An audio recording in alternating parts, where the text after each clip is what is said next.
నువ్వు నీ కుటుంబాన్ని బతికించాలి అని నిర్ణయించుకున్నప్పుడు కష్టాలైనా కన్నీళ్ళైనా ఆకలి కేకలైనా నువ్వే భరించడం నేర్చుకోవాలి. నిన్ను పూర్తిగా చదివించే స్తోమత వాళ్ళకి లేనప్పుడు, వాళ్ళని చూసుకునే శక్తి నీకు ఉన్నప్పుడు కష్టపడి కన్న వాళ్ళ కడుపు నింపే బాధ్యత నువ్వే తీసుకోవాలి. నీ జీవితాన్ని ఉద్ధరించడానికి ఎక్కడి నుంచో ఎవడూ రాడు. మనలో ఉన్న మనిషి బయటకు రావాలి. ఎందుకంటే మనల్ని ఉద్ధరించడానికి ఎవరికీ అంత తీరిక ఉండదు. నువ్వు గెలవాలని కోరిక ఉండదు. కష్టమో నష్టమో మనమే భరించాలి. ఎందుకంటే మన జీవితానికి మనమే బాధ్యులం.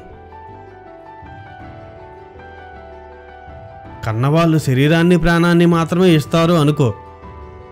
దానిని ఉపయోగించుకొని బాగుపడతావో బానిసై ఓడిపోతావో నీ చేతిలోనే ఉంది.